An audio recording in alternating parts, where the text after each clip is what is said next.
Growth ടോക്സിന്റെ മറ്റൊരു അധ്യായത്തിലേക്ക് നിങ്ങൾക്ക് ഏവർക്കും സ്വാഗതം. ഇന്ന് നമ്മൾ സംസാരിക്കാൻ പോകുന്നത് കരിയർ ഗ്രോത്തിനെ കുറിച്ചാണ്. നമുക്കറിയാം, +2 ഒക്കെ കഴിഞ്ഞിരിക്കുന്ന കുട്ടികൾ വളരെ ഡൈവേഴ്സിഫൈഡ് ആയിട്ടുള്ള ഓപ്ഷൻസ് ആണ് നോക്കുന്നത്. അപ്പൊ അതിൽ എബ്രോഡ് എഡ്യൂക്കേഷന്റെ സാധ്യത എന്താണ്, അതെങ്ങനെ നമുക്ക് കരിയർ ഗ്രോത്തിലേക്ക് ഉപയോഗിക്കാനായിട്ട് സാധിക്കും, ഇതിനെ കുറിച്ചാണ് നമ്മൾ ഇന്ന് സംസാരിക്കാൻ പോകുന്നത്. ഇന്ന് എന്റെ കൂടെ ഉള്ളത് മിസ്റ്റർ മിഥുൻ സുന്ദർ. ഇദ്ദേഹം വർഷങ്ങളായിട്ട് ഓവർസീസ് എഡ്യൂക്കേഷൻ മേഖലയിൽ വർക്ക് ചെയ്യുന്ന ഒരു കൺസൾട്ടന്റ് ആണ്. അപ്പൊ നമുക്ക് അദ്ദേഹത്തിൽ നിന്ന് അറിയാം എന്തൊക്കെയാണ് കരിയർ ഗ്രോത്ത് ഓപ്ഷൻസ് ഉള്ളത് നമ്മുടെ കുട്ടികൾക്ക് overseas. Okay, so let's talk to him.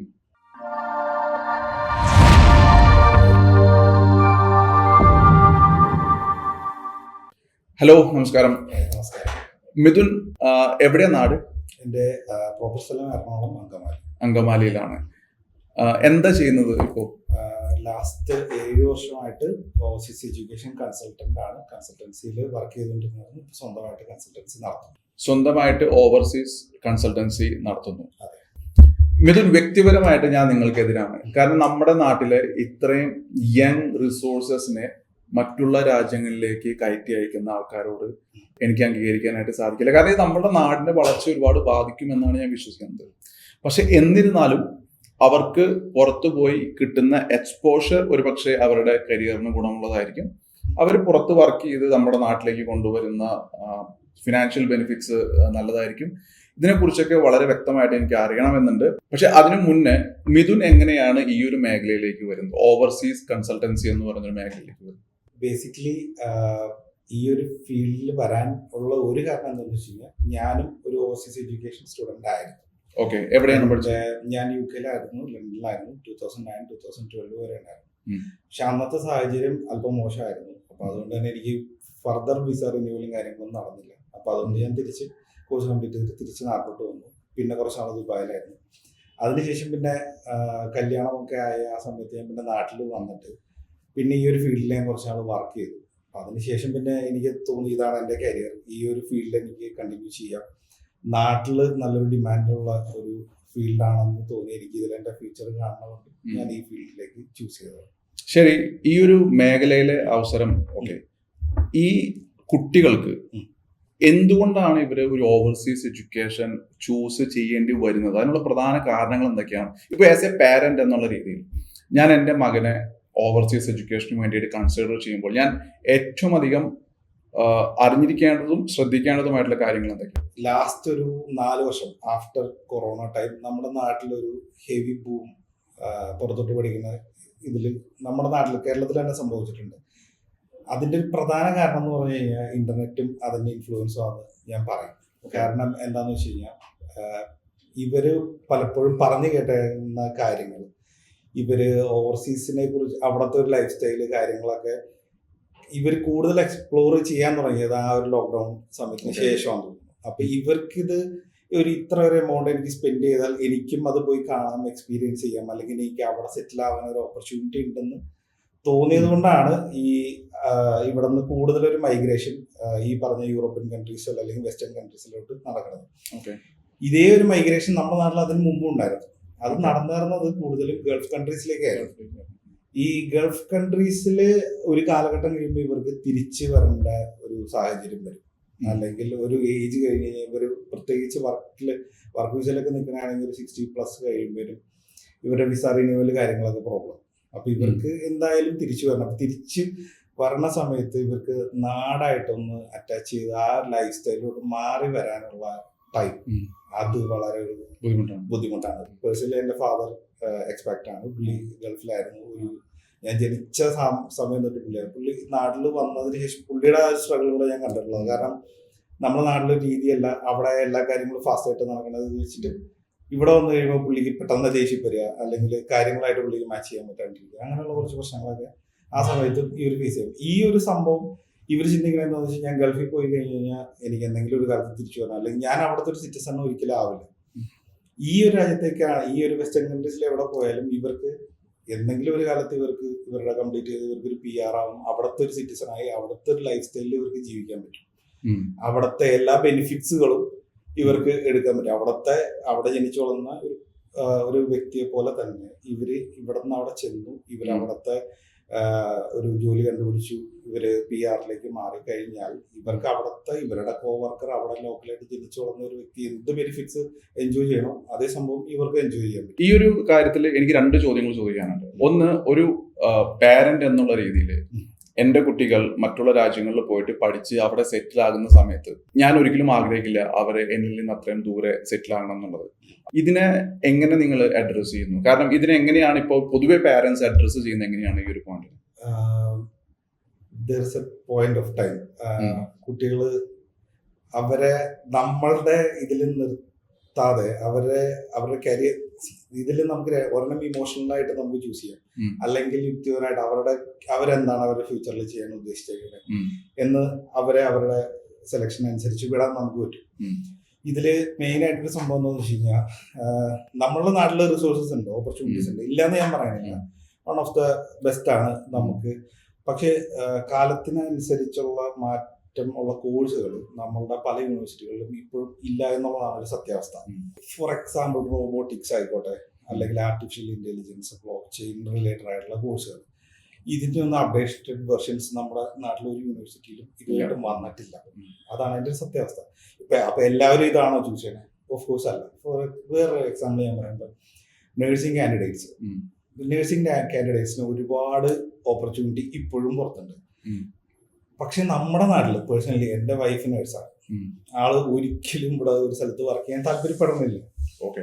അപ്പൊ ഞാൻ എന്തുകൊണ്ടാന്ന് ചോദിച്ചു കഴിഞ്ഞാൽ, ആളുടെ ഫ്രണ്ട്സ് വർക്ക് ചെയ്യണ സ്ട്രഗിളും കാര്യങ്ങളും എൻ്റെ അടുത്ത് വെറുതെ ഇരിക്കുന്ന സമയത്ത് പറയാറുണ്ട്. അപ്പൊ ഇത്രയൊക്കെ ചെയ്താലും, ഇത്ര 12 hours അല്ലെങ്കിൽ എക്സ്ട്രാ അവേഴ്സ് ഒക്കെ ചെയ്താലും പേഴ്സണലി ഇവർക്ക് അങ്ങനെ ഒരു സെറ്റിൽഡ് ലൈഫ് എന്ന് പറഞ്ഞാൽ ആ ഒരു സംഭവം ഇവർക്ക് കിട്ടണില്ല.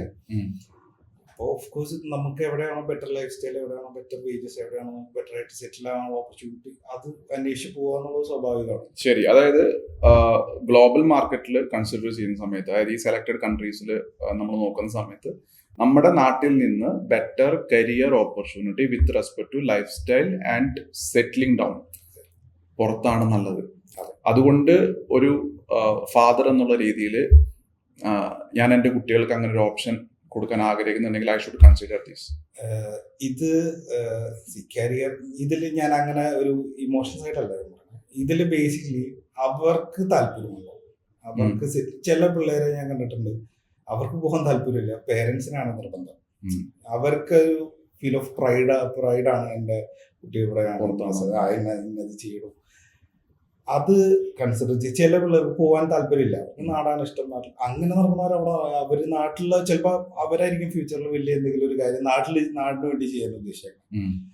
മറ്റുള്ള ഇപ്പൊ പോവാൻ താല്പര്യമുള്ള ഒരാളെ വിടാതിരിക്കുകയും അല്ലെങ്കിൽ പോവാൻ ഒരു താല്പര്യമില്ലാത്ത ആളെ നിർബന്ധിച്ച് വിടുകയും end of the day same result ആയിരിക്കും കിട്ടുക. മനസ്സിലായി. പൊതുവെ ഇപ്പോഴത്തെ ഒരു ട്രെൻഡ് ഞാൻ മനസ്സിലാക്കിയിടത്തോളം പുറത്ത് എങ്ങനെയെങ്കിലും പോവുക എന്നുള്ളതാണ് ഒരു ട്രെൻഡ്. അവരുടെ മൈൻഡ് സെറ്റ് അതാണ്, എങ്ങനെയെങ്കിലും പോയാൽ ഞാൻ രക്ഷപ്പെട്ടു. പക്ഷെ അവിടെ ചെന്നിട്ടും ഇവർക്ക് ഒരുപാട് ഹാർഡ്ഷിപ്പ് ഉണ്ട്. അവിടെ ചെന്ന് ഈസിയായി കോളേജ് ചെന്ന് പഠിച്ചു ഇറങ്ങി അത്ര ഈസി അല്ല. അത് കഴിഞ്ഞിട്ട് ഒരു PR-ലോട്ടൊക്കെ എത്തുക എന്നുള്ളത് സ്ട്രഗിൾ. പലപ്പോഴും പലരും പറഞ്ഞ് മനസ്സിലാക്കാത്തതിന്റെ ഒരു കുഴപ്പമുണ്ട്. പക്ഷെ നമ്മൾ കുറെയൊക്കെ അവരുടെ ചോയ്സും കൂടെ നോക്കിയിട്ട് വേണം ഇങ്ങനെ ഒരു ഡിസിഷനിലോട്ട് പോകാൻ. വേണോ വേണ്ടയോ, പോണോ വേണ്ടയോ. അപ്പൊ അവിടെ നമുക്ക് കൺസിഡർ ചെയ്യേണ്ട എന്തൊക്കെ പാരാമീറ്റേഴ്സ് ആണ്?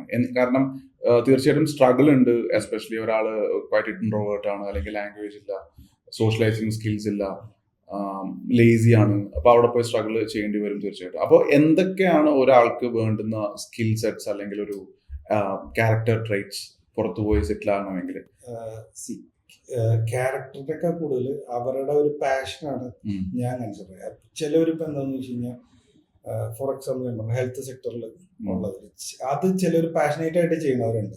അങ്ങനെ ചെയ്യണവർ ഓട്ടോമാറ്റിക്കലി കരിയറിൽ ഗ്രോത്ത് വേറെയും എടുക്കും.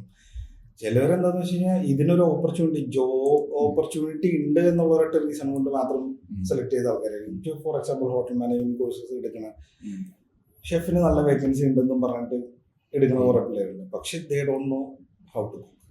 അങ്ങനെയുള്ള ഒരാളെ ഫീൽഡ് എടുത്തിട്ട് കാര്യം കൂടുതലും നമുക്ക് എന്താണോ എക്സെൽ ചെയ്യാൻ കഴിവുള്ളത്, നമുക്ക് എവിടെയാണോ കൂടുതൽ ലിവറേജ് കിട്ടാൻ ചാൻസ് ഉള്ളത്, ആ പോസിബിലിറ്റി കൂടുതൽ എക്സ്പ്ലോർ ചെയ്താൽ ചിലപ്പോൾ നമ്മളൊരു ജോലി കിട്ടി നമുക്കൊരു വരുമാനം ഇതെല്ലാം ഉണ്ടാവുമായിരിക്കും. പക്ഷെ കരിയറിൽ നല്ലൊരു ഗ്രോത്ത് അതുകൊണ്ട് ഉണ്ടാവണമെന്ന് നിർബന്ധമില്ല.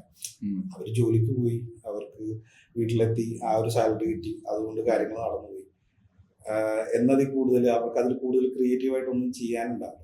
ആ ക്രിയേറ്റിവിറ്റി സംഭവം വരണത് എപ്പോഴും ഇവരുടെ സ്വന്തം കഴിവ് ഇതിലേക്ക് ഇൻവെസ്റ്റ് ചെയ്തിട്ട് ചെയ്യുമ്പോഴായിരിക്കും. അപ്പൊ ഞാൻ ചോദിക്കട്ടെ, ശരിക്കും പറഞ്ഞാൽ ഈ കുട്ടികളുടെ ഇപ്പൊ പലപ്പോഴും ആപ്റ്റിറ്റ്യൂഡ് ടെസ്റ്റ് അല്ലെങ്കിൽ കരിയർ അസസ്മെന്റ് ടെസ്റ്റ് അങ്ങനെ ഒരുപാട് അവർക്ക് അവരെ അറിയാൻ സപ്പോർട്ട് ചെയ്യുന്ന ഒരുപാട് ടൂൾസും സിസ്റ്റംസും ഉണ്ട്.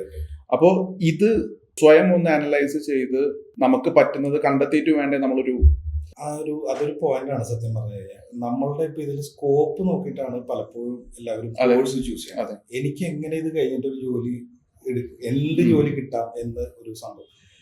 എക്സാമ്പിൾ നമ്മളുടെ ഇപ്പോൾ ഇവിടുന്ന് പലപ്പോഴും പലരുടെയും ക്വാളിഫിക്കേഷൻസ് വെച്ചിട്ട് MBA, ഇന്റർനാഷണൽ ബിസിനസ് മാനേജ്മെന്റ് അങ്ങനെയുള്ള കോഴ്സാണ് ഇവർ ക്വാളിഫൈ ചെയ്യുന്നത്. ആക്ച്വലി ഈ കോഴ്സുകൾക്ക് അവിടെ ചെന്നിട്ട് ഈ ഒരു കോഴ്സിന് വലിയ സ്കോപ്പ് ഉണ്ടാവില്ല. അപ്പൊ നമ്മൾ ഇവർക്ക് ഇവിടെ നിന്ന് പോകുമ്പോഴേ കുട്ടികളോട് പറയും, നിങ്ങൾ വേറൊരു ഫീൽഡിലോട്ട് എന്തായാലും മാറേണ്ടി വരും. സ്കോപ്പ് ഉള്ള ഒരു ഫീൽഡിൽ എങ്ങനെ ഇവർക്ക് ഒരു വർക്ക് ഓഫർ കിട്ടാനുള്ള പോസിബിലിറ്റീസ് നമുക്ക് പറഞ്ഞു കൊടുക്കാൻ പറ്റും.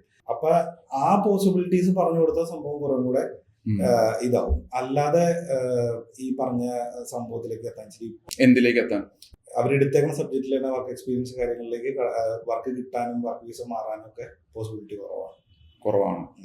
അപ്പൊ അതിനെന്താണ് ഒരു പോംവഴി?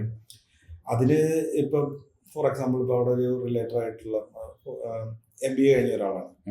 അവർക്ക് ഫോർ UK അവർക്ക് ഹെൽത്ത് കെയറിലാണ് അവർക്ക് ചാൻസ് ഉള്ളത്. ഈ ഹെൽത്ത് കെയറിലോട്ട് പോകാനായിട്ട് പറ്റിയ അവിടുത്തെ കുറെ ക്രാഷ് കോഴ്സും കാര്യങ്ങളും പിന്നെ അവിടുത്തെ വർക്ക് എക്സ്പീരിയൻസ് എടുക്കാനുള്ള പോസിബിലിറ്റീസ് ഒക്കെ ഉണ്ട്. അത് നമ്മൾ ഇവിടുന്ന് പോകുമ്പോഴേ അവരുടെ അടുത്ത് ഇന്ന കാര്യങ്ങൾ ചെയ്യണം, ഇന്ന കോഴ്സ് പഠിച്ചു കഴിഞ്ഞാൽ ഇവർക്ക് ഇത് അപ്പൊ ചിലപ്പോൾ ചോദിക്കാം, അങ്ങനെ ഡയറക്റ്റ് ആയിട്ട് ഇവർക്ക് ഈ ക്രാഷ് കോഴ്സ് എടുത്താൽ പോലും ഈ ക്രാഷ് കോഴ്സിന് വിസ കിട്ടില്ല. വിസ കിട്ടണമെങ്കിൽ ഇവർക്ക് എപ്പോഴും യൂണിവേഴ്സിറ്റി പ്രോഗ്രാംസ് എൻറോൾ ചെയ്യണം. യൂണിവേഴ്സിറ്റി പ്രോഗ്രാംസ് എൻറോൾ ചെയ്താൽ ഇവർക്ക് അതിനുശേഷം അവിടെ ചെന്നിട്ട് ഈ ക്രാഷ് കോഴ്സ് അതിന്റെ ബേസിൽ ഇവർക്ക് വർക്ക് വിസയിലേക്ക് മാറാൻ പറ്റും. അപ്പൊ ശരിക്കും അവരുടെ പാഷൻ ഐഡന്റിഫൈ ചെയ്യണം ഫസ്റ്റ് അല്ലെ, എന്നിട്ട് അതുമായി അനുബന്ധപ്പെട്ട കോഴ്സ്, അത് ഏത് കൺട്രി, പിന്നെ അതോടൊപ്പം ചെയ്യേണ്ട ക്രാഷ് കോഴ്സസ്, അങ്ങനെ അവർക്ക് ഒരു മേ ബി ഒരു 3 to 4 years മാറ്റി വെച്ച് കഴിഞ്ഞാൽ അവരുടെ റിയൽ കരിയറിലേക്ക് where they are mentally also connected. അപ്പോൾ അവർക്ക് പിന്നെ അതൊരു എൻജോയ് ചെയ്യുന്ന ഒരു പ്രൊഫഷനായ ഗ്രോത്ത് രജിസ്റ്റർ ചെയ്യാൻ പറ്റും ലൈഫിൽ. ഇതാണ് അതിന്റെ ആക്ച്വൽ ട്രാക്ക് പറയുന്നത്. ഓക്കെ, അപ്പൊ ശരിക്കും പറഞ്ഞാൽ ഇപ്പോൾ പലപ്പോഴും ഞാൻ കാണുന്നത് നിങ്ങൾക്ക് ജർമ്മനിയിലേക്ക് പോകാം, UK പോകാം എന്നുള്ളതാണ് പരസ്യം. പക്ഷെ ശരിക്ക് തിരിച്ചല്ലേ വരേണ്ടത്. അതായത് നമ്മളല്ലേ നമ്മളുടെ പാഷനുമായി കണക്ട് ചെയ്ത് ഏത് കോഴ്സ് ഏത് രാജ്യം എന്നുള്ളത് ചൂസ് ചെയ്യേണ്ടത് അല്ലേ? അൺഫോർച്ചുനേറ്റ്ലി കുട്ടികൾക്ക് അങ്ങനെ ഒരു ഡിസിഷൻ എടുക്കാനുള്ള ഒരു മെച്യൂരിറ്റി നമ്മളുടെ ഒരു സിസ്റ്റം വെച്ചിട്ടില്ല. കാരണം നമ്മളുടെ ഒരു സിസ്റ്റം എന്ന് പറയുമ്പോൾ നമ്മുടെ നാട്ടില് അങ്ങനെ ഒരു ഡിസിഷൻ എടുക്കാനുള്ള അവയർനെസ് പേരൻസിനോ കുട്ടികൾക്കോ ഇല്ല. ഓക്കെ, അപ്പോ ഞാൻ ചോദിക്കുന്നത്, നമ്മൾ അവിടെയല്ലേ ശരിക്കും ഒരു ഓവർസീസ് കൺസൾട്ടന്റ് എന്നുള്ള രീതിയിൽ നിങ്ങളുടെ മെയിൻ റോള് വരേണ്ടത്? അവരെ എഡ്യൂക്കേറ്റ് ചെയ്യുക, അവരുടെ കുട്ടിയെ മനസ്സിലാക്കാൻ ശ്രമിക്കുക, അവരെ റൈറ്റ് പാത്ത് സജസ്റ്റ് ചെയ്താണല്ലോ ഒരു കൺസൾട്ടന്റിന്റെ ജോലി വരുന്നത്. പക്ഷെ പലപ്പോഴും നമ്മൾ കാണുന്നത് അവിടെ ഓപ്പർച്യൂണിറ്റി ഉണ്ട്, ഇവിടെ ഓപ്പർച്യൂണിറ്റി ഉണ്ട്. ഓപ്പർച്യൂണിറ്റിയാണ് സെല് ചെയ്യുന്നത്, ഇവരുടെ കാപ്പബിലിറ്റിയോ ഇവരുടെ നീഡോ പാഷനോ ഒന്നും അല്ല അല്ലേ? പൊതുവെ നമ്മളുടെ നാട്ടിൽ നടക്കുന്ന ഒരു കൺസൾട്ടിങ് ഓവർസീസ് എഡ്യൂക്കേഷൻ കൺസൾട്ടൻസിയുടെ ഒരു സിസ്റ്റം അതാണ്. അവരൊരു കോഴ്സ് ആളുടെ റാൻഡംലി ചൂസ് ചെയ്ത് കുട്ടികൾക്ക് കൊടുക്കും.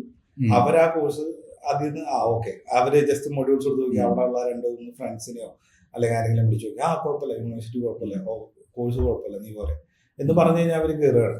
അവരത് കഴിഞ്ഞതിന് ശേഷം എന്ത് ചെയ്യണം? അതിപ്പം ഇത് എടുത്തു എന്നുള്ളതൊരു തെറ്റോ അല്ലെങ്കിൽ അതിനെ ഞാൻ അങ്ങനെ പറയുന്നതല്ല. പക്ഷേ they should have another backup plan. ഇത് കഴിഞ്ഞ് കഴിഞ്ഞാൽ ഇന്നൊരു പ്രൊഫഷനിലോട്ട് പോകാൻ ഉദ്ദേശിച്ചിട്ടുണ്ട്. ആ പ്രൊഫഷൻ ചെല്ലുമ്പോഴേ ഇവർ പ്രാക്ടീസ് ചെയ്ത് തുടങ്ങണം. അതായത് മിഥുൻ ഇപ്പോൾ UK ദുബായിലും താമസിച്ചിട്ട് അവിടുത്തെ എക്സ്പീരിയൻസ് ഉള്ളത് കൊണ്ട് തന്നെ you know actually the culture difference between these countries അല്ലെ? ഓക്കെ, അപ്പോൾ ഇവിടെ അതുകൊണ്ടാണ് നിങ്ങൾ ഈ പ്രൊഫഷനിലേക്ക് വന്നതെന്ന് ഞാൻ വിശ്വസിക്കുന്നു അല്ലെ? ഇനി നമ്മൾ ഈ പറഞ്ഞ പോലെ തന്നെ ഈ പാരന്റ്സിനെ എഡ്യൂക്കേറ്റ് ചെയ്യുന്ന പ്രോസസ്സ് വരുന്ന സമയത്ത് അവിടെ നിങ്ങൾ എന്ത് സപ്പോർട്ടാണ് കൊടുക്കുന്നത്? ഇപ്പോൾ ഒരു പ്രൊഫഷൻ അവർ ജെന്യുവനായിട്ട് എനിക്ക് എൻ്റെ പ്രൊഫഷണൽ ഇത് ചെയ്യണം എന്നുണ്ടെങ്കിൽ അതിന് അസിസ്റ്റ് ചെയ്യാനായിട്ട് കൗൺസിലിംഗ് കൊടുക്കാനും അവർക്ക് അസിസ്റ്റ് ചെയ്യാനായിട്ട് നമുക്ക് ഹെൽപ്പ് ചെയ്യുന്ന ഒരാളുണ്ട്. ജെനുവിൻലി ഇത് തന്നെ എനിക്ക് എൻ്റെ പാഷൻ ഫോളോ ചെയ്യണം, അല്ലെങ്കിൽ എനിക്ക് എന്താണ് കരിയർ എന്ന് നോക്കാനായിട്ട് അങ്ങനെ ചെയ്യാനായിട്ട് നമുക്കൊരാളുണ്ട്. അത് നമ്പർ ഓഫ് ഒരു ഇത്ര എമൗണ്ട് പിള്ളേർ വരികയാണെങ്കിൽ നമ്മൾ അവരെ ഗ്രൂപ്പ് കൗൺസിലിംഗ് ആ ഒരു ആക്ടിവിറ്റി ഒരു 4 hours നമുക്ക് ആ കംപ്ലീറ്റ് ആക്ടിവിറ്റി ചെയ്തിട്ട് ഇവരെന്ത് ഫ്യൂച്ചറിൽ ഇവരുടെ ഏതിലൊക്കെയാണ് ഇവർക്ക് പാഷൻ ഉള്ളത്, ഏതിലേക്കാണ് ഇവർ ഫ്യൂച്ചറിൽ എക്സൈൽ ചെയ്യാൻ ചാൻസ് ഉള്ളത് എന്നുള്ളത് നമുക്ക് അദ്ദേഹത്തെ വെച്ചിട്ട് നമുക്കിത് റെഡിയാക്കി എടുക്കാൻ പറ്റും. ഇത് എങ്ങനെയാണ് നിങ്ങൾ ഗ്രൂപ്പ് ആയിട്ടാണോ കൊടുക്കുന്നത്, ഇൻഡിവിജ്വൽ ആയിട്ടാണോ കൊടുക്കുന്നത്? അത് ഗ്രൂപ്പായിട്ട് ചെയ്യാൻ പറ്റുള്ളൂ. കാരണം ആളെ നമ്മൾ വിളിക്കുമ്പോൾ പുള്ളിയുടേതായ ടൈമും കാര്യങ്ങളും നമുക്ക് കൺസിഡർ ചെയ്യണം. മിനിമം ഒരു 5 ആൾക്കാരെങ്കിലും ഉണ്ടെങ്കിൽ നമുക്ക്. ശരി. അപ്പോൾ അതായത് ഈ 5 എന്നുള്ളത് മാക്സിമം മിനിമം അങ്ങനെ ലിമിറ്റ് ഉണ്ടോ? മിനിമം 5, മാക്സിമം ഒരു 25. അതിൽ കൂടുതൽ ഒരു ദിവസം പുള്ളിനെ കൊണ്ട് ഹാൻഡിൽ ചെയ്യാൻ പറ്റും തോന്നുന്നു. ആരെ കൊണ്ട്? ഈ നമ്മുടെ കരിയർ അസസ്മെന്റിനെ സപ്പോർട്ട് ചെയ്യുന്ന ട്രെയിനർ, കൺസൾട്ടന്റ്. ഓക്കെ. അപ്പൊ അങ്ങനെയുള്ള സെഷൻസ് നിങ്ങൾ കണ്ടക്ട് ചെയ്യാറുണ്ടോ? യെസ്, നമ്മൾ റെഗുലർ ബേസിസിൽ നമുക്ക് മന്ത്ലി ഓർ ക്വാർട്ടർലി നമ്മൾ ഒരു ഇവന്റ് കണ്ടക്ട് ചെയ്യുന്നുണ്ട്. അപ്പൊ ഈ കോഴ്സ് ഇതൊരു ഇവന്റ് ആയിട്ട് നമ്മൾ കണ്ടക്ട് ചെയ്യണത് 20 to 25 സ്റ്റുഡൻസിന്റെ അറ്റ് എ ബാച്ച്.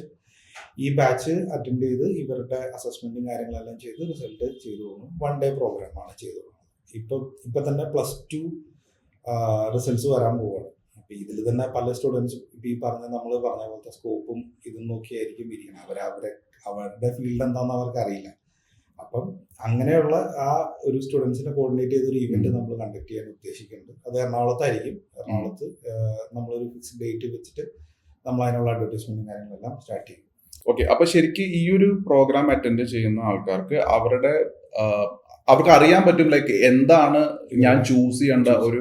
ഇപ്പൊ നേരത്തെ പറഞ്ഞ പോലെ ശരിക്കും നമ്മുടെ നാട്ടിൽ ഇങ്ങനെ ഒരു അവയർനെസ് കൊടുക്കാൻ പറ്റുന്ന ഒരു സിസ്റ്റം ഇല്ലാത്തത് വലിയൊരു ഡ്രോബാക്ക് ആണ് എന്ന് ഞാനും വിശ്വസിക്കുന്നു. കാരണം എൻ്റെ കേസിൽ, എൻ്റെ പേഴ്സണലി ഞാനൊരു എക്കണോമിക്സ് ബിസിനസ് ബാക്ക്ഗ്രൗണ്ടിൽ പോകാൻ ആഗ്രഹിച്ച വ്യക്തിയാണ്. അപ്പോൾ എൻ്റെ പേരൻസിൻ്റെ ആവശ്യം ഞാൻ സയൻസ് ഒരു ഡോക്ടർ ഓർ എഞ്ചിനീയർ ഫീൽഡിലേക്ക് പോകണം. അങ്ങനെ ഞാൻ PC തോമസിൻ്റെ സ്റ്റുഡൻ്റ് ആയിരുന്നു തൃശ്ശൂര്. അപ്പോൾ എനിക്കറിയുന്ന എൻ്റെ ഒരു ഫ്രണ്ട്, അവൻ MBBS ജോയിൻ ചെയ്ത് 3rd year അവൻ ക്വിറ്റ് ചെയ്തു. അപ്പോൾ ആ MBBS ജോയിൻ ചെയ്യാൻ വേണ്ടിയിട്ട് അവൻ പ്രിപ്പയർ ചെയ്ത ടൈം ഒരുപാട് ഉണ്ട്. അവൻ്റെ പാരൻസിൻ്റെ എക്സ്പെക്ടേഷൻ ഭയങ്കരമായിരുന്നു. അപ്പോൾ ആ ഒരു മൊമെന്റ് നമുക്ക് MBBS നിന്ന് ക്വിറ്റ് ചെയ്യാന്ന് പറഞ്ഞാൽ അതൊരു മറ്റുള്ളവർ ആലോചിക്കുമ്പോൾ എന്ത് വലിയ മണ്ടത്തിലാണ് ഇവൻ ചെയ്യുന്നത്. പക്ഷെ ആ വ്യക്തി കടന്നു പോകുന്ന ഒരു സിറ്റുവേഷൻ ഉണ്ട്, പാരൻസ് കടന്നു പോകുന്ന സിറ്റുവേഷൻ ഉണ്ട്. ദാറ്റ്സ് ബിക്കോസ് നമ്മളെ പാഷൻ അറിയാതെ. ഇപ്പൊ ഏതോ ഒരു കോളേജിൽ ഇവന്റിൽ നമ്മുടെ പൃഥ്വിരാജ് പറഞ്ഞ ഒരു ഡയലോഗ് ഉണ്ട്. അതായത് ഇപ്പോ ഈ ഇവന്റ് ഷൂട്ട് ചെയ്യുന്ന ഡ്രോൺ പറത്തുന്ന ആ ക്യാമറാമാന് ഒരു മാസം കിട്ടും 3.5 ലക്ഷം രൂപ. അത്രയും അവസരമുള്ള നാട്ടില് നമ്മൾ എന്തിന് ഒരു ഡോക്ടറും എഞ്ചിനീയറും എന്ന് പറയുന്ന 2 പ്രൊഫഷന്റെ പിന്നാലെ മാത്രം പോകുന്നത്? ഇപ്പൊ ഗ്ലോബലി ഇപ്പൊ മിഥുൻ പറഞ്ഞ പോലെ തന്നെ AI, ആർട്ടിഫിഷ്യൽ ഇന്റലിജൻസ്, റോബോട്ടിക്സ്, എന്തെല്ലാം ഓപ്പർച്യൂണിറ്റികളാണ് വരുന്നത്. അപ്പൊ നമ്മള് ഇതിനെക്കുറിച്ച് അറിയാതെ വീണ്ടും കുട്ടികളെ ആ പഴയ വണ്ടി തന്നെ ഉരുട്ടിക്കൊണ്ടിരിക്കുകയാണ്. സോ അവിടെ ഇങ്ങനെയുള്ള അസസ്മെന്റ് സപ്പോർട്ട്സ് ആക്ച്വലി വളരെ നല്ലൊരു കാര്യമാണ്. ഇനി ഞാൻ ഒരു കൊമേഴ്ഷ്യൽ ആസ്പെക്റ്റിൽ ചോദിക്കട്ടെ, നിങ്ങൾ ഈ പ്രോഗ്രാം ചെയ്യുന്നത് നിങ്ങളുടെ ബിസിനസ് വളർത്താൻ വേണ്ടി മാത്രമാണോ, അതോ വരുന്ന കുട്ടികൾക്ക് അല്ലെങ്കിൽ പാരന്റ്സിന് എന്തെങ്കിലും ജെന്യുവൻ ആയിട്ടുള്ള ഒരു ബെനിഫിറ്റ് കിട്ടണമെന്ന് ആഗ്രഹിക്കുന്നു? ഈ ഒരു കഥ എനിക്ക് റിലേറ്റ് ചെയ്യും ഇപ്പൊ പറഞ്ഞു. കാരണം എനിക്ക് ബേസിക്കലി ഗ്രാഫിക്സ് ഡിസൈനിങ്, VFX അതൊന്നും ഞാൻ പഠിച്ചിറങ്ങി ഡിഗ്രി 2007. ആ സമയത്തൊന്നും ഗ്രാഫിക് ഡിസൈനിങ് ഒന്നും പോപ്പുലറേ അല്ല. ആകപ്പാടെ ഒന്നും ശിവായ സീരിയലിൽ മാത്രമാണ് നമ്മളൊരു പാമ്പിനെ വെച്ചുള്ള സംഭവം. പക്ഷെ അന്ന് എനിക്ക് തോന്നിയായിരുന്നു എനിക്ക് ഇത് ഈ ഫീൽഡിൽ പോകണം. കാരണം അത്യാവശ്യം പടം വരയ്ക്കാൻ അറിയാം. അപ്പൊ എനിക്ക് ഈ ഫീൽഡിൽ പോകണം. പക്ഷെ എൻ്റെ ഫാദർ ഒന്ന് +2 കഴിഞ്ഞപ്പോൾ എൻ്റെ അടുത്ത് നിർബന്ധിച്ചിട്ട് എൻ്റെ അടുത്ത് പറഞ്ഞു ഹോട്ടൽ മാനേജ്മെന്റിന് പോകും, 3 year ഡിഗ്രി ചെയ്യണം. കുക്കിംഗ് അറിയാം, മമ്മിയുടെ കൂടെ ഹെൽപ്പ് ചെയ്യും എന്നല്ലാതെ എനിക്ക് അതിലൊരു പാഷൻ കണ്ടെത്താൻ പറ്റിയിരുന്നില്ല. ഞാൻ ഫോർ ദ സേക്ക് ഞാൻ ആ കോഴ്സ് കംപ്ലീറ്റ് ചെയ്തു, ട്രെയിനിങ് കംപ്ലീറ്റ് ചെയ്തു. അത് കഴിഞ്ഞിട്ട് ആ ഫീൽഡ് പിന്നെ ഞാൻ തിരിച്ച് നോക്കിയിട്ടില്ല. അപ്പൊ ഇതാണ് സെയിം പ്രശ്നം. അന്നും എന്റെ സ്കോപ്പ് അനുസരിച്ചിട്ടാണ് വിട്ടത്. ഈ ഒരു സംഭവം എന്റെ ഉള്ളിൽ കിടക്കുന്നുണ്ട്. കാരണം ഞാൻ ആ 3 വർഷം ഞാൻ അവിടെ കൊണ്ടുപോയി കളഞ്ഞ സമയം എനിക്ക് വേറൊരു ഇതിലേക്ക് കിട്ടിയിരുന്നെങ്കിൽ എനിക്ക് അത് ചിലപ്പോൾ എന്റെ കരിയർ വേറെ രീതിയിലോട്ട് ആയി പോയനായിരുന്നു എന്ന് എനിക്ക് തോന്നിയിരുന്നു. അതിന്റെ ഒരു ആഫ്റ്റർ എഫക്റ്റ് എന്റെ ഒരു ലാസ്റ്റ് കുറച്ച് വർഷങ്ങൾ ഞാൻ പിന്നെ എന്റെ ഒരു കരിയർ ക്ലച്ച് പിടിച്ചെടുക്കാൻ വേണ്ടിയിട്ട് എനിക്ക് കുറെ ടൈം എടുത്തു. പിന്നീട് എനിക്ക് ഈ ഫീൽഡിൽ എത്തി. കാരണം ഇതിന് മുമ്പ് ഞാൻ ബാങ്കിങ് സെക്ടറിൽ, ഇൻവെസ്റ്റ്മെന്റ് സെക്ടർ, ഡയറക്റ്റ് സെയിൽസ് മാർക്കറ്റിംഗിലൊക്കെ ഉണ്ടായിരുന്നു. പക്ഷെ അതിലും ഞാൻ കൺവിൻസ്ഡ് ആയിരുന്നില്ല. കാരണം ആ ഫീൽഡ് എന്റെ അല്ല എന്നുള്ളത് തോന്നുന്നു. പക്ഷെ ഈ ഫീൽഡിൽ ഞാൻ 100% ഹാപ്പി. ഈ ഒരു സംഭവം because you know the process. Yes. You have been through the Yes, process. I've been through the process. പിന്നെ I am happy while doing this. കാരണം ഇവൻ ഇത് ഞാൻ തുടങ്ങുന്ന സമയത്ത് ഐ വാസ് സ്ട്രഗ്ലിംഗ്. ഓൾറെഡി വലിയ പ്ലേയേഴ്സ് ഉണ്ട്, ഇപ്പോഴും വലിയ പ്ലേയേഴ്സ് ഉണ്ട്. പക്ഷെ I am happy to do this. എനിക്കൊരു സാറ്റിസ്ഫാക്ഷൻ ഉണ്ട്. ഇതെല്ലാം കഴിഞ്ഞ് അവർ കയറിപ്പോയി ആ പിള്ളേർ വിളിച്ചിട്ട് എല്ലാം ഓക്കെയാണ് എത്തി എന്ന് പറയുമ്പോൾ എനിക്ക് ഐ എം ഫീലിംഗ് ഹാപ്പി. അതെ, അതായത് നമ്മൾ ആ പ്രോസസ്സിൽ കൂടെ പോയിട്ടുള്ളത് കൊണ്ട് നമുക്ക് ആ ജേർണി മുഴുവൻ അറിയാം. അപ്പൊ അതുകൊണ്ട് പോകുന്നവൻ എവിടെ ഏത് സ്റ്റേജിൽ നിൽക്കുന്നു, അവന്റെ അപ്പോഴത്തെ പ്രശ്നം എന്തായാലും നമുക്ക് അത് കണക്ട് ചെയ്യാൻ പറ്റും. മറ്റുള്ളവർക്ക് അത് ബിസിനസ് ആണ്, അത് കയറ്റി വിടുക എന്നുള്ളതാണ് അവരുടെ.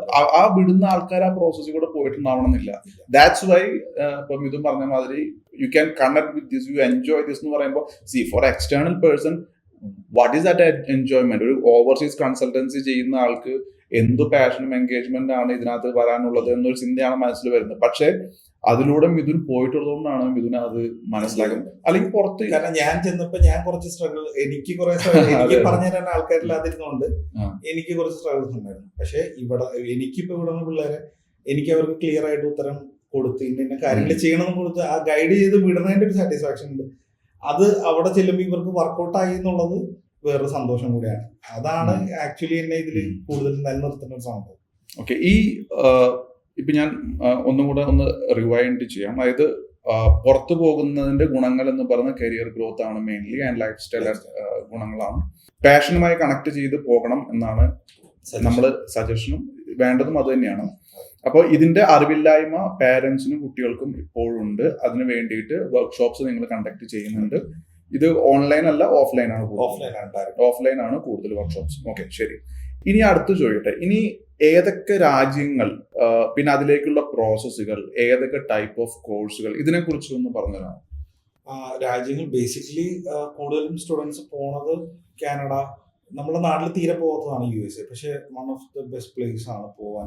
അതെന്തുകൊണ്ടായിരിക്കും പോവാത്തത് അറിയില്ല. നമ്മുടെ നാട്ടിൽ ഇപ്പൊ ഞാൻ ലാസ്റ്റ് ഒരു 5 to 10 ഇയർ ബാക്കിലോട്ട് പോയാലും നമ്മുടെ നാട്ടിൽ നിന്ന് സ്റ്റുഡന്റ് വിസയിൽ പോയേക്കുന്ന ആൾക്കാർ വളരെ കുറവാണ് US. ഒന്നല്ലെങ്കിൽ വർക്ക് വിസ, അല്ലെങ്കിൽ എന്ന് വെച്ച് കഴിഞ്ഞാൽ ഡയറക്റ്റ് കമ്പനീസിന്റെ ഇതിൽ നിന്ന് ട്രാൻസ്ഫർ ആയി പോകണം. എക്സ്പെൻസീവ് ആയതുകൊണ്ടാണ്. ഇല്ല, ഓസ്ട്രേലിയ ഒക്കെ ചെയ്യണോ വെച്ച് US ചീപ്പാണ്. പിന്നെ എല്ലാവരും എന്താ ചിന്തിക്കണമെന്ന് വെച്ച് കഴിഞ്ഞാൽ ചെന്നൈയിലോ അല്ലെങ്കിൽ ഇവിടെ ഇന്റർവ്യൂ ഉണ്ടാവും. ഇന്റർവ്യൂ ക്ലിയർ ചെയ്യണത് ഒരു ടാസ്ക് ആണെന്ന് ചിന്തിക്കണ പലരും. പക്ഷെ അത് അത്ര പ്രോബ്ലം അല്ല. USA ഒരെണ്ണം, UK, France, Spain, Malta, Germany, New Zealand, Australia, Ireland, ഇതാണ് മെയിൻ കൺട്രീസ്. ഇതിൽ തന്നെ കൂടുതലും പെർമനന്റ് റെസിഡൻസ് നോക്കി പോവുകയാണെങ്കിൽ ഇപ്പൊ അയർലൻഡ്, ഈ കൺട്രീസ്, ഇപ്പൊ ഇത്രയും രാജ്യങ്ങളുള്ള ഈ ലോകത്ത് എന്തുകൊണ്ട് ഈ രാജ്യങ്ങൾ മാത്രം നമ്മൾ പ്രിഫർ ചെയ്യുന്നു, അല്ലെങ്കിൽ അവിടെയാണ് ഓപ്പർച്യൂണിറ്റി എന്ന് പറയുന്നത്? എന്തുകൊണ്ട് മറ്റു രാജ്യങ്ങളില്ല? അതിന്റെ മെയിൻ റീസൺ എന്ന് പറയുന്നത് ബെസ്റ്റ് യൂണിവേഴ്സിറ്റീസ് ആക്ച്വലി ഈ രാജ്യങ്ങളാണുള്ളത്. കാരണം ഹൈ റാങ്കിങ്, ഹൈലി റെക്കഗ്നൈസ്ഡ് ആയിട്ടുള്ള വേൾഡിൽ എല്ലായിടത്തും ഞാൻ നമ്മളെ മോശമാക്കി പറയല്ല, one of the best institution in India IIT Pune ആണെന്നാണ് എന്റെ വിശ്വാസം. പൂനെ അല്ലെങ്കിൽ ബോംബെ, അതിലേതാണ്. അതിന്റെ റാങ്കിങ് നമ്മളിപ്പോ വേൾഡ് റാങ്കിങ് എടുത്തു കഴിഞ്ഞാൽ 700 and somethingലാണ്. ഓക്കെ, നമ്മളുടെ പല സ്റ്റുഡൻസും പോണത് ഈ യൂണിവേഴ്സിറ്റിനേക്കാളും ബെറ്റർ റാങ്കിങ്ങിലുള്ള യൂണിവേഴ്സിറ്റീസിലേക്കാണ് നമ്മുടെ പല പിള്ളേരും പോകുന്നത്. ഇവിടെ ഈ IIT അഡ്മിഷൻ കിട്ടണമെങ്കിൽ അതിനേക്കാളും ടഫാണ്. എത്ര ബുദ്ധിമുട്ടാണ്. One of the thing is അവർ ഏറ്റവും ബെസ്റ്റ് ഇൻസ്റ്റിറ്റ്യൂഷനിൽ തന്നെയാണ് അവിടെ പഠിക്കണത് എന്നുള്ളത്. അതിന് അപ്ഡേറ്റഡ് ആയിട്ടുള്ള ഏറ്റവും ലേറ്റസ്റ്റ് ആയിട്ടുള്ള കരിക്കുലവും കാര്യങ്ങളെല്ലാം പഠിക്കണം എന്നുള്ളതാണ് അതിന്റെ. ശരി, അപ്പൊ നമുക്ക് ഒന്നും കൂടെ നാരോ ഡൗൺ ചെയ്യാം. അപ്പൊ നമ്മൾ ഈ രാജ്യങ്ങളെ ചൂസ് ചെയ്യാനുള്ള കാരണം, അതായത് സെലക്ടഡ് കുറച്ച് കൺട്രീസ് ഇപ്പൊ നമ്മൾ പരസ്യങ്ങളൊക്കെ ആണെങ്കിലും ഒരുപാട് കാണുന്നുണ്ട്. അപ്പൊ ഈ രാജ്യങ്ങൾ ചൂസ് ചെയ്യാനുള്ള പ്രധാന കാരണം എന്ന് പറയുന്നത് ഇവിടെ ബെറ്റർ യൂണിവേഴ്സിറ്റീസ് ഉണ്ട്, ബെറ്റർ കോഴ്സുകൾ ഉണ്ട്. ഇതാണ് അതിന്റെ റീസൺ. അല്ലാതെ അവിടുത്തെ ലൈഫ് സ്റ്റൈലോ അല്ലെങ്കിൽ യൂറോപ്പ് എന്ന് പറയുമ്പോൾ, ഓസ്ട്രേലിയ എന്ന് പറയുമ്പോൾ ആ ഒരു പേര് കൊണ്ടല്ല, അല്ല, യൂണിവേഴ്സിറ്റി സെലക്ഷൻ കൊണ്ടാണ്. പല ടോപ്പ് ജപ്പാൻ ബേസിൽ നല്ല യൂണിവേഴ്സിറ്റീസ് ഉണ്ട്, കൊറിയ ബേസിലുണ്ട്. പക്ഷെ അവിടെയൊക്കെ ലാംഗ്വേജ് ബാരിയർ ഒരു പ്രശ്നമാണ്, വലിയൊരു പ്രശ്നമാണ്. ഇവിടെയൊക്കെ ഇംഗ്ലീഷ് സ്പീക്കിംഗ് കൺട്രീസ് ആണ് പൊതുവെ. അപ്പൊ അവർക്ക് അവിടെ ചെന്നാലും, പക്ഷെ അന്നേരം ഫ്രാൻസും ഇറ്റലിയും ഒക്കെ, ഫ്രാൻസ് മെയിൻ സിറ്റീസ് ആണെങ്കിൽ കുഴപ്പമില്ല.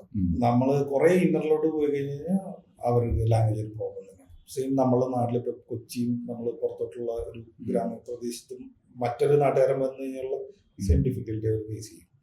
ഓക്കെ, അപ്പോൾ ഇനി ഈ രാജ്യങ്ങളെ കുറിച്ച് പറയുമ്പോൾ ഏതൊക്കെയാണ് പ്രൊമിനന്റ് ആയിട്ട്, അതായത് നമുക്ക് പോകാൻ പറ്റുന്ന, ഇപ്പൊ ഞാൻ കണ്ടെടുത്തോളം നമ്മുടെ പഞ്ചാബികൾ കൂടുതൽ കാനഡയിലേക്കാണ് അല്ലെ പോകുന്നത്, മലയാളികൾ കൂടുതൽ ഗൾഫിലേക്കാണ് പോകുന്നത്.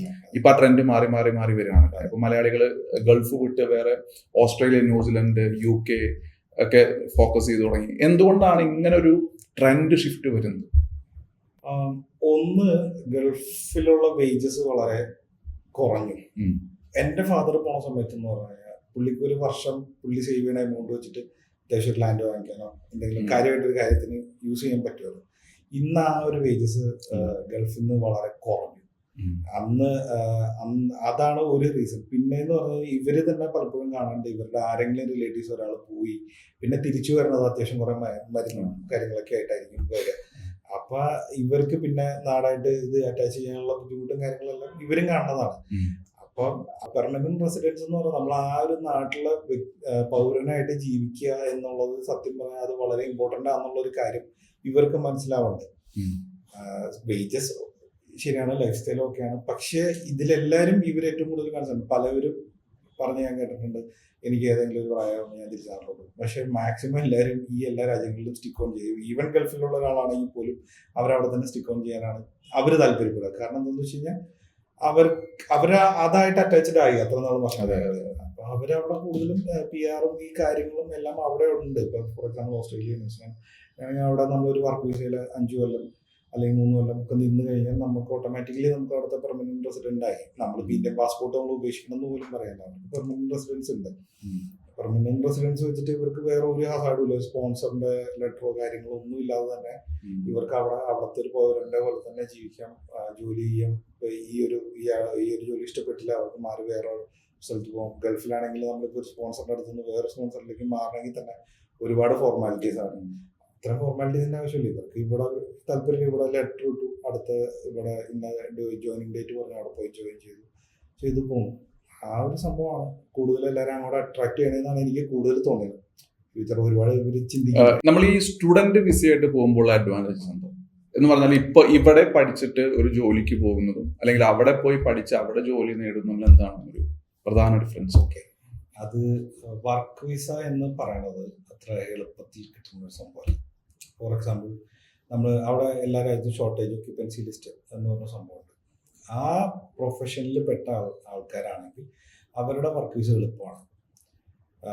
കാരണം ഇപ്പം ഈ ഷോർട്ടേജ് ഓക്യുപ്പൻസി ലിസ്റ്റിലുള്ളവർക്ക് ഇപ്പോൾ സാലറിക്ക് കുറച്ച് റിഡക്ഷൻ കൺസിഡറേഷൻ ഉണ്ടാവും, പിന്നെ അവരുടെ എക്സ്പീരിയൻസിൽ റിഡക്ഷൻ കൺസിഡറേഷൻ ഉണ്ടാവും. അങ്ങനത്തെ പല ക്രൈറ്റീരിയാസ് ഈ സംഭവത്തിലുണ്ടാവും. നോർമലി നമ്മളുടെ നാട്ടിൽ ഇപ്പോൾ ഒരു MBA കഴിഞ്ഞ ഒരാൾക്കാണെങ്കിൽ അയാളുടെ മാനേജ്മെന്റ് സെയിൽസ് പ്രൊഫഷൻ അവിടുത്തെ ഷോർട്ടേജ് ഓക്യുപ്പൻസി ലിസ്റ്റിൽ ഒരു ചാൻസിലും വരാൻ സാധ്യതയില്ല. അത് മാത്രമല്ല അവരുടെ ആ പ്രൊഫഷനിൽ അവരുടെ രാജ്യത്തേക്കായിരിക്കും കൂടുതലും അവർ പ്രിഫർ ചെയ്യുക. കാരണം എന്ന് വെച്ച് കഴിഞ്ഞാൽ അവിടുത്തെ സ്കില്ല്, അവരുടെ ലൈഫ് സ്റ്റൈൽ കാര്യങ്ങളൊക്കെ അറിയാവുന്ന ആൾക്കാരായിരിക്കും കൂടുതൽ അവിടുത്തെ ഒരു സെയിൽസിനെ ഇവർ പ്രിഫർ ചെയ്യുക. അപ്പം ഈ എല്ലാവർക്കും അതിൽ അപ്ലൈ ചെയ്യാൻ പറ്റില്ല.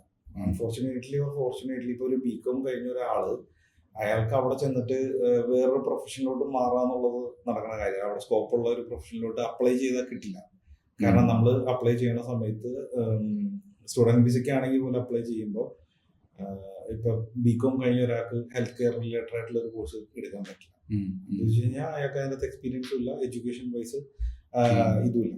അപ്പൊ അവർക്ക് ഇവിടെ നിന്ന് അവിടെ എത്താൻ വേണ്ടിയിട്ട് മോസ്റ്റ് പ്രോബബ്ലി ഏറ്റവും ഈസിയസ്റ്റ് വിസ വിത്ത് സിമ്പിൾ പ്രൊസീജിയർ സ്റ്റുഡന്റ് വിസ. അവിടെ വൺസ് ഇവരവിടെ ലാൻഡ് ചെയ്തിട്ട് ഇവർക്ക് നെക്സ്റ്റ് എന്താണ് ഓപ്പർച്യൂണിറ്റീസ് എന്നുള്ളത് കണ്ടെടുത്തിട്ട് ഇവർ അതിലേക്ക് സ്വിച്ച് ചെയ്യണം. അതാണ് ഞാൻ പറഞ്ഞത്. ഇവർ ഇവിടെ നിന്ന് ചെന്ന് കഴിയുമ്പോൾ നമ്മൾ ഇവിടെ നിന്ന് പോയി ഇവർക്ക് മാറാനുള്ള ഓപ്ഷൻസും കൂടെ എങ്ങനെ ഇവർക്ക് വേറെ പ്രൊഫഷനിലോട്ട് തിരിയാമെന്നുള്ള ഗൈഡൻസും കൂടെ നമ്മൾ ഇവിടെ നിന്ന് കയറുമ്പോൾ കൊടുത്തു വിടും. അതായത് ഈ ഒരു ടൈമിംഗ് വളരെ ക്രൂഷ്യലാണ്. ആസ് എ സ്റ്റുഡന്റ് പോകുന്നത് ചുരുക്കി പറഞ്ഞാൽ പിന്നീട് പോകാമെന്ന് ആഗ്രഹം വന്നാൽ വരുന്ന ബുദ്ധിമുട്ടുകൾ വെച്ച് നോക്കുമ്പോൾ കരിയറിൽ ഈ ഒരു ടൈം ബീങ് എ സ്റ്റുഡന്റ് അവിടെ പോയി എന്ന ഫ്യൂച്ചറിലേക്ക് പ്ലാൻ ചെയ്ത് പതിയെ ആ ഒരു ട്രാൻസിഷൻ പ്രോസസ്സിലേക്ക് കടന്ന് അവർക്ക് അവരുടെ ഡ്രീം ജോബിലേക്ക് കയറാം. അതാണ് ഇതിന്റെ ഒരു ട്രാക്ക്. അത് മാത്രമല്ല ഇപ്പൊ ഒരു സ്റ്റുഡന്റ് വിസ എന്ന് പറയുമ്പോൾ ഇപ്പൊ അവർ ഫ്രഷ് ആണ്. ആക്ച്വലി ഇപ്പൊ ഒരു ഡിഗ്രി കഴിഞ്ഞ ഒരാളാണ് അല്ലെങ്കിൽ മാസ്റ്റേഴ്സ് കഴിഞ്ഞ ആളാണ്. ഇവർക്ക് ഈ മാസ്റ്റേഴ്സ് കഴിഞ്ഞിട്ടുള്ള ഡ്യൂറേഷൻ വളരെ ഇതാണ്. നമ്മളുടെ ഇവിടെ ഇപ്പൊ അത് കഴിഞ്ഞ് കുറെ നാൾ വർക്ക് ചെയ്തിട്ട് ഒരാൾ ആ ഒരു സിസ്റ്റത്തിലോട്ട് മാറുമ്പോൾ ഇവർക്ക് ഒരുപാട് ബുദ്ധിമുട്ടുകൾ ഫേസ് ചെയ്യണം. കാരണം കൾച്ചറൽ ഡിഫറൻസ് ഉണ്ട്, അവിടുത്തെ ലൈഫ് സ്റ്റൈലിന്റെ ഡിഫറൻസ് ഉണ്ട്, ഇവരുടെ വർക്കിന് നല്ല ഡിഫറൻസ് ആയിരിക്കും. ഈ സംഭവങ്ങളൊക്കെ ഏർലിയർ ദ ബെറ്റർ. കാരണം ഇവര് ഹാർഡായിക്കൊണ്ടിരിക്കുന്ന ആ ഒരു ടൈം ഇവർക്ക് എന്താ പറയാ, അവിടെ പോയി ഹാർഡാവുകയാണെങ്കിൽ ഇവർക്ക് ഏർലിയർ അവർക്കൊരു നല്ലൊരു കരിയർ സ്റ്റാർട്ട് ചെയ്യാനുള്ള ഒരു ടൈമാണ്. അത് ഇവർക്ക് നേരത്തെ പോയാൽ സാധിക്കും. അപ്പൊ അതുകൊണ്ട് ഇത് കഴിഞ്ഞിട്ട് നേരത്തെ തന്നെ എത്രയും പെട്ടെന്ന് നമ്മളൊന്ന് ഈ പറഞ്ഞ നമ്മളെ ക്യാരക്ടർ ഒന്ന് ബിൽഡ് ആയി കഴിഞ്ഞ് പിന്നെ മാറ്റാൻ ഭയങ്കര ബുദ്ധിമുട്ടായിരുന്നു. കാരണം ഏറ്റവും കൂടുതൽ ഇവിടുന്ന് പോകുന്ന ആൾക്കാർ സ്ട്രഗിൾ ചെയ്യണത്. കാരണം ചിലപ്പോൾ ഇവിടെ നല്ല പൊസിഷനിൽ നിൽക്കുന്ന എഞ്ചിനീയേഴ്സും അല്ലെങ്കിൽ മാർക്കറ്റിംഗ് ഇതിലൊക്കെ നിൽക്കുന്ന ആൾക്കാരായിരിക്കും. ഇവർ അവിടെ ചെന്നിട്ട് ഇവര് സ്ക്രാച്ചിൽ നിന്നാണ് ഇവർ സ്റ്റാർട്ട് ചെയ്യുന്നത്. ബേസിക് ആയിട്ടുള്ള എല്ലാ വർക്കും ഇവർ സ്റ്റാർട്ട് ചെയ്ത് ചിലർക്ക് അത് ഈഗോ പ്രശ്നങ്ങൾ ഉണ്ടാവാറുണ്ട്, ചിലവർക്ക് തോന്നാറുണ്ട് ഞാൻ എന്തിനാണ് പോകുന്നത്, ഇങ്ങനെയുള്ള പ്രശ്നങ്ങളുണ്ടാവും. ആ ഒരു സംഭവം ഒഴിവാക്കാൻ ഏറ്റവും നല്ലത് അത് മാത്രമല്ല, അവിടെ നിന്ന് ഇവര് ഒരു പ്രൊഫഷൻ സ്റ്റാർട്ട് ചെയ്യണമെങ്കിൽ ഇവർക്ക് ബേസ് ലെവലിൽ നിന്ന് ഇവർക്ക് ഒരു കരിയർ ഡെവലപ്പ് ചെയ്തെടുക്കാനുള്ള ഓപ്പർച്യൂണിറ്റി അവിടെ ഉണ്ട്. ഇത് കുറെ നാൾ ഇവിടെ ഒരു ഫീൽഡിൽ വർക്ക് ചെയ്തു, പിന്നെ അവിടെ പോയി കംപ്ലീറ്റ്ലി ഡിഫറെന്റ് ഒരു ഫീൽഡ് ചെയ്തു, പിന്നെ ഇവര് സെറ്റിൽ ആവാൻ നോക്കുമ്പോൾ ഉള്ള സ്ട്രഗിൾ കുറഞ്ഞിരിക്കും. ശരിയാണ്. ഓക്കെ, അപ്പോൾ ഞാൻ ഒന്നും കൂടെ റിവൈൻഡ് ചെയ്യാം. അപ്പോൾ നമ്മളെ കരിയർ അസസ്മെന്റ് ചെയ്ത് നമ്മുടെ പാഷൻ ഐഡന്റിഫൈ ചെയ്താൽ അതിന് പറ്റിയ യൂണിവേഴ്സിറ്റികൾ ഏത് രാജ്യങ്ങളിൽ ഉണ്ട് എന്ന് നമ്മൾ കണ്ടെത്തണം. എന്നിട്ട് അതിനു വേണ്ടിയിട്ട് നമ്മൾ അപ്ലൈ ചെയ്യണം. അതിൽ ഏറ്റവും ബെസ്റ്റ് ടൈം എന്ന് പറയുന്നത് ബീയിങ് എ സ്റ്റുഡന്റ് ആയിട്ട് ഇരിക്കുമ്പോഴാണ് നമുക്ക് ആ കരിയർ ട്രാൻസിഷൻ ഏറ്റവും ബെസ്റ്റ് മൈഗ്രേറ്റ് ചെയ്യാനുള്ള ബെസ്റ്റ് ടൈം എന്ന് പറയുന്നത്. ഓക്കെ, അപ്പോൾ നമുക്ക് ആ ടൈമിങ് നമുക്ക് മനസ്സിലായി അതാണ്. അപ്പൊ ഏത് രാജ്യങ്ങൾ ചൂസ് ചെയ്യണമെന്നുള്ളത് രാജ്യത്തെ നോക്കിയല്ല, നമ്മളുടെ പാഷനും കോഴ്സും യൂണിവേഴ്സിറ്റിയും നോക്കിയിട്ടാണ് നമ്മൾ തീരുമാനിക്കേണ്ടത്, അല്ലെ? ഇനി അങ്ങനെ നമ്മളിപ്പോ ഒരു ഫോർ എക്സാമ്പിൾ ഞാനിപ്പോ എനിക്ക് വേണ്ടിയിട്ട് ഞാൻ ഒരു ഓസ്ട്രേലിയ എന്ന് പറയുന്ന രാജ്യം, അല്ലെങ്കിൽ നേരത്തെ പറഞ്ഞ പോലെ മാൾട്ട എന്ന് പറയുന്ന രാജ്യം ഞാൻ നാരോ ഡൗൺ ചെയ്തു. ഇനി അതിലേക്ക് എനിക്ക് പോകാൻ വേണ്ടിയിട്ട് ഞാൻ എടുക്കേണ്ട സ്റ്റെപ്സ് എന്തൊക്കെയാണ്? ബേസിക്കലി ഓരോ രാജ്യങ്ങൾക്ക് അവരുടേതായ എൻട്രി ക്രൈറ്റീരിയാസ് ഉണ്ട്. ഫോർ എക്സാമ്പിൾ സ്റ്റുഡന്റ് വിസ ആണെങ്കിൽ മാർക്ക് റിക്വയർമെന്റ് പൊതുവെ എല്ലാ രാജ്യങ്ങൾക്കും ഉണ്ടാവും. അതൊരു 50 above അല്ലെങ്കിൽ 55 and above ആണ് ഓൺ ആൻ ആവറേജ് എല്ലാ കൺട്രീസും ചോദിക്കുന്നത്. ചില യൂണിവേഴ്സിറ്റീസ് അല്ലെങ്കിൽ ചില ഇൻസ്റ്റിറ്റ്യൂഷൻസ് 50 above ഓക്കെ എന്ന് പറയുന്ന ഇതുണ്ട്. പിന്നെ മോസ്റ്റ്ലി എല്ലാ രാജ്യങ്ങൾക്കും ലാംഗ്വേജ് റിക്വയർമെന്റ് ഇപ്പോൾ ഒരു ക്രൈറ്റീരിയ ആണ്. Language requirement language examination, for example IELTS, PT, ഡ്യുവലിംഗോ, ഇതിലെ ഏതെങ്കിലും ഒരെണ്ണം നമ്മൾ ക്ലിയർ ചെയ്തിട്ടുണ്ടാവണം പൊതുവെ എല്ലാ രാജ്യങ്ങൾക്കും. ഇപ്പൊ UK, സ്പെയിൻ, ഫ്രാൻസ്, മാൾട്ട ഇങ്ങനെയുള്ള രാജ്യങ്ങൾക്ക് ലാംഗ്വേജ് റിക്വയർമെന്റ് ഇല്ലാതെ തന്നെ നമുക്ക് ചെയ്യാൻ പറ്റും. അത് പക്ഷെ ഇവർക്ക് ഒരു നിശ്ചിത മാർക്ക് ഇവരുടെ 12th അതുപോലെ ഡിഗ്രിയിലെ ഇപ്പൊ ഇംഗ്ലീഷ് സബ്ജക്റ്റിലാണെങ്കിലും വേണം. അങ്ങനെ ഉണ്ടെങ്കിൽ നമുക്ക് IELTS language requirement wave of ചെയ്ത് കൊടുക്കുകയാണ്. ഇല്ല എന്നല്ല, ഇവരുടെ ഇത്ര ഒരു മാർക്കുള്ള ആൾക്കാണെങ്കിൽ ഇത്ര ഇവർക്ക് ഇത് എക്സെപ്ഷൻ കൊടുക്കും എന്നുള്ള ഒരു സംഭവം. ചില യൂണിവേഴ്സിറ്റീസ് അവരുടെ തന്നെ ഒരു എക്സാം നടത്തിയിട്ട് അവർ വേവർ കൊടുക്കുന്ന സിസ്റ്റവും ഉണ്ട് ചില യൂണിവേഴ്സിറ്റികൾ. അതാണ് രണ്ടാമത്തെ റിക്വയർമെന്റ്. ഏറ്റവും ഇമ്പോർട്ടൻ്റ് ആയിട്ടുള്ള മൂന്നാമത്തത് ഫിനാൻഷ്യൽ ഡോക്യുമെന്റ്സ് ആണ്. France, Spain, Australia, New Zealand, Ireland, USA ഈ രാജ്യങ്ങളിലൊക്കെ നല്ലൊരു ഫിനാൻഷ്യൽ സ്റ്റേറ്റ്മെന്റ് എന്ന് വെച്ച് കഴിഞ്ഞാൽ നമ്മളുടെ ബാക്ക്ഗ്രൗണ്ട് ചെക്ക് ചെയ്യുമ്പോൾ ലാസ്റ്റ് 6 months, ഇപ്പോൾ for example Ireland, New Zealand, USA ഒക്കെ ആണെങ്കിൽ ലാസ്റ്റ് 6 months നമ്മുടെ സ്റ്റേറ്റ്മെന്റ് കൊടുക്കുമ്പോൾ നല്ലൊരു ഹെൽത്തി ട്രാൻസാക്ഷൻ നടന്ന അക്കൗണ്ട് ആയിരിക്കണം. ഇപ്പോൾ ഓസ്ട്രേലിയ ആണ് അപ്ലൈ ചെയ്യണമെങ്കിൽ ലാസ്റ്റ് 3 years IT ഫയൽ ചെയ്തതും ഈ ഫണ്ട് വന്നതിന്റെ സോഴ്സും അടക്കം എല്ലാം നമ്മളിൽ കറക്റ്റ് സെറ്റ് ആയിരിക്കണം. അത് ഓസ്ട്രേലിയ ഇച്ചിരി ഡിഫിക്കൽട്ടാണ് എല്ലാ കൺട്രീനെ കമ്പയർ ചെയ്യുമ്പോൾ ഈ ഫിനാൻഷ്യൽ ഡോക്യുമെന്റ്സ് നമുക്ക് അറേഞ്ച് ചെയ്തെടുക്കാൻ വേണ്ടിയിട്ട്. അപ്പം ആ ഫിനാൻഷ്യൽ ഡോക്യുമെന്റ് ഒരു സംഭവം. പിന്നെ ചിലർ ഇപ്പോൾ ഡിഗ്രിയോ മാസ്റ്റേഴ്സോ കഴിഞ്ഞ ഒരു എഡ്യൂക്കേഷൻ ഒരു കുറച്ച് ഗ്യാപ്പ് ഉണ്ടാവും. ഈ ഗ്യാപ്പ് കറക്റ്റായിട്ട് വർക്ക് എക്സ്പീരിയൻസ് വെച്ച് കവർ ചെയ്യുക എന്ന് വെച്ച് കഴിഞ്ഞാൽ അതിന് കൊടുക്കാനുള്ള ജെന്യൂൻ ആയിട്ടുള്ള, അല്ലെങ്കിൽ ഒരു എൻക്വയറി വന്നാൽ പോലും ഇവർക്ക് കൊടുക്കാൻ പറ്റിയ ജെന്യൂൻ ആയിട്ടുള്ള ഒരു വർക്ക് എക്സ്പീരിയൻസും കാര്യങ്ങളും അത് വേണം. ഇത്രയും കാര്യങ്ങളൊക്കെ ഏകദേശം. അപ്പൊ ഇവിടെ പ്രധാനമായിട്ട് ഞാൻ കണ്ടത് 3 കാര്യങ്ങളാണ്. ഒന്ന്, ആ രാജ്യത്ത് നമ്മൾ സെലക്ട് ചെയ്തെങ്കിലും ആ രാജ്യത്ത് എൻ്റർ ചെയ്യാൻ നമ്മൾ കാപ്പബിൾ ആണോ എന്നൊരു, നമ്മൾ എലിജിബിൾ ആണോ എന്നൊരു കാര്യമുണ്ട്. സോ അവിടെയാണ് ഡോക്യുമെന്റേഷൻ ക്രൈറ്റീരിയ വരുന്നത്, അല്ലെ? രാജ്യത്തിന്റെ ഡോക്യുമെന്റേഷൻ ക്രൈറ്റീരിയ. അതിനുശേഷം വരുന്നൊരു കാര്യം എന്ന് പറയുന്നത് നമ്മളുടെ ലാംഗ്വേജ് സ്കിൽസ് ആണ്. പക്ഷെ അത് നമുക്ക് ലേൺ ചെയ്യാൻ പറ്റുന്ന ഒരു കാര്യമാണ്. നമുക്ക് ഒരുപാട്, എനിക്ക് തോന്നുന്നു ഈ IELTS ഒക്കെ ഒരുപാട് കോഴ്സുകൾ കണ്ടക്ട് ചെയ്യുന്നുണ്ട്, ഫ്രീലാൻസ് ട്രെയിനേഴ്സും, അതുപോലെ ഒരുപാട് നിങ്ങളും ട്രെയിനിങ്സ് കൊടുക്കുന്നു. നമ്മളുടെ ട്രെയിനേഴ്സ് ഉണ്ട് കൊടുക്കാൻ, നിങ്ങളും ട്രെയിനേഴ്സ് ഓൺലൈനിൽ നമുക്ക്. ശരി, okay, right.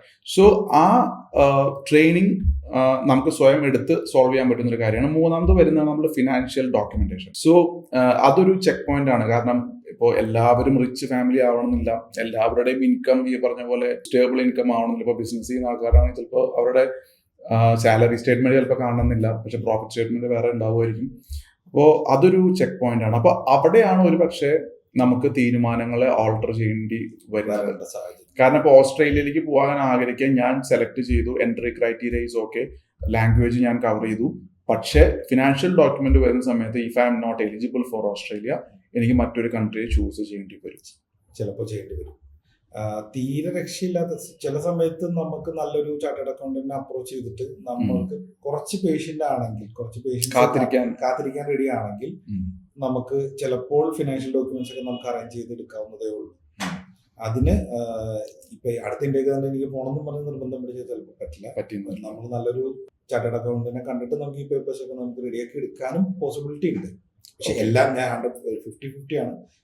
Depends on case to case ആണ്.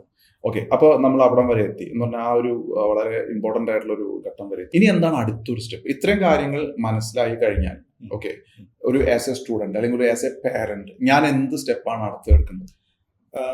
അടുത്തത് നമ്മളിപ്പോ ഈ ഇത്രയും കാര്യങ്ങൾ റെഡിയാണ് എന്ന് ഉറപ്പുണ്ടെങ്കിൽ നമ്മൾ നെക്സ്റ്റ് പ്രോസസ് എന്ന് പറഞ്ഞാൽ നമ്മൾ ആപ്ലിക്കേഷനിലേക്ക് പോകുക എന്നുള്ളത്. അതിന് നമ്മൾക്ക് ഫിനാൻഷ്യൽ ഡോക്യുമെന്റ്സ് ഒന്നും ആപ്ലിക്കേഷന്റെ ഒരു സമയത്ത് വരുന്നില്ല. നമുക്ക് വരുന്നത് ലാംഗ്വേജും education documents. Application to to the university. Okay, അത് ആപ്ലിക്കേഷൻ ചെയ്ത് അപ്പൊ ചില കൺട്രീസ്, ഇപ്പൊ ഫോർ എക്സാമ്പിൾ കാനഡ, ഓസ്ട്രേലിയ, ന്യൂസിലാൻഡ്, USA അവിടെയൊക്കെ എന്ന് പറഞ്ഞു കഴിഞ്ഞാൽ ഈവൻ ഫ്രാൻസും സ്പെയിനിലൊക്കെ ആപ്ലിക്കേഷൻ കോസ്റ്റ് എന്ന് പറഞ്ഞ സംഭവമുണ്ട്. എന്ന് വെച്ച് കഴിഞ്ഞാൽ നമ്മൾ അവിടെ ഇന്ന പോർഷൻ അപ്ലൈ ചെയ്യണമെങ്കിൽ ആ യൂണിവേഴ്സിറ്റിക്ക് ഒരു ഫീസ് കൊടുത്തിട്ട് വേണം ചെയ്യാനായിട്ട്. അതൊരു $100 to $250 അതിൻ്റെ ഉള്ളിൽ വരും സംഭവത്തിന്റെ എക്സ്പെൻസ്. അത് സ്റ്റുഡന്റ് ഡയറക്റ്റ് സ്റ്റുഡന്റിന് അവർക്ക് പേ ചെയ്യും. നമ്മൾ അതിനകത്ത് ഇത് ചെയ്യും, നമ്മൾ അവരുടെ അക്കൗണ്ട് ഡീറ്റെയിൽസ് എല്ലാം കൊടുക്കും. ഇവർ പേ ചെയ്തിട്ട് അതിന്റെ പേയ്മെന്റ് സ്ലിപ്പ് നമുക്ക് തരും. ഇത് കഴിഞ്ഞാൽ അടുത്തതെന്ന് പറഞ്ഞാൽ അതൊരു വിത്തിൻ 30 വർക്കിംഗ് ഡേയ്സ് ആണ് നമുക്ക് ഓഫർ ലെറ്റർ നോർമലി ചില യൂണിവേഴ്സിറ്റീസ് നമുക്ക് 1 വീക്കിലും തരും. അത് ഡിപ്പെൻസ് അവരുടെ പ്രോസസ്സിംഗ് ടൈം അനുസരിച്ച്. ഈ ഓഫർ ലെറ്റർ കിട്ടിയതിന് ശേഷമാണ് പിന്നീടുള്ള ഇവരുടെ ഫർദർ പ്രോസസ്സിംഗ് സ്റ്റാർട്ട് ചെയ്യുക. മെയിൻ ആയിട്ട് പിന്നീടുള്ളത് ആവശ്യമുള്ളത് ഫിനാൻഷ്യൽ ഡോക്യുമെന്റ്, പിന്നെ ഇവരുടെ ഓഫർ ലെറ്റർ കിട്ടി കഴിയുമ്പോൾ ഒരു സർട്ടൻ എമൗണ്ട് നമ്മളുടെ ഫീസ് ആയിട്ട് ഇനീഷ്യലി നമ്മുടെ സീറ്റ് കൺഫേം ചെയ്യാൻ പേ ചെയ്യാൻ പറയും. അവിടെയാണ് ഫസ്റ്റ് പേയ്മെന്റ് വരുന്നത്. ആ പേയ്മെന്റ് കഴിഞ്ഞു പിന്നെ പിന്നീട് വരുന്നത് മെഡിക്കൽ ആയിരിക്കും. മെഡിക്കല് പിന്നെ പ്ലസ് നമ്മുടെ ഫിനാൻഷ്യൽ ഡോക്യുമെന്റ് അറേഞ്ച് ചെയ്തെടുക്കുക എന്നുള്ളതാണ്. ഈ 3 കാര്യം കൂടെ റെഡി ആയി കഴിഞ്ഞാൽ നമ്മളിതെല്ലാം കൊടുത്ത് നമ്മളുടെ അടുത്ത പ്രോസസ് എന്ന് പറഞ്ഞാൽ വിസ, ഈ ഒന്നല്ലെങ്കിൽ ചിലപ്പോൾ യൂണിവേഴ്സിറ്റിയുടെ ഇന്റർവ്യൂ ഉണ്ടാവും, അല്ലെങ്കിൽ ഇപ്പൊ ഫ്രാൻസിനാണെങ്കിൽ ക്യാമ്പസ് ഫ്രാൻസിന്റെ ഇന്റർവ്യൂ ഉണ്ട്, UK-ക്കാണെങ്കിൽ UKVAയുടെ ഇന്റർവ്യൂ ഉണ്ട്, ഓസ്ട്രേലിയക്കാണെങ്കിൽ ഇപ്പൊ US-നാണെങ്കിൽ I-20 ഫയൽ ചെയ്യണം പ്രോസസ്. അങ്ങനെ ഓരോന്നിനും ഓരോ സെയിം തന്നെയാണ് പ്രോസസ്. ഇതിന് മുമ്പ് ഒരു ഇന്റർവ്യൂ ചെയ്യും, അത് കഴിയുമ്പോൾ ഇവർ നമ്മൾ ഇത് ക്ലിയർ ആയി കഴിയുമ്പോൾ വിസ ആപ്ലിക്കേഷൻ ഡോക്യുമെന്റ്സ് നമുക്ക് ഇവർ തരും. അതിനുശേഷം നമുക്ക് ഓൺലൈനിൽ വിസ ഫയൽ ചെയ്യാനുള്ള ഇപ്പൊ നമ്മുടെ ചില ഓരോ രാജ്യത്ത് ഇപ്പോൾ UK-ക്കാണെങ്കിൽ ഇൻഷുറൻസ് അടയ്ക്കണം, അങ്ങനെയുള്ള ഓരോ ചാർജസ് ഉണ്ട്. ആ പേയ്മെന്റ് എല്ലാം ചെയ്തിട്ട് നമുക്ക് ഡയറക്റ്റ് ഇപ്പോൾ VFS-ൽ പോയി നമുക്ക് നമ്മുടെ ബയോമെട്രിക്സും ചെയ്ത് ഡോക്യുമെന്റ്സ് സബ്മിറ്റ് ചെയ്തിട്ട് പറയാം.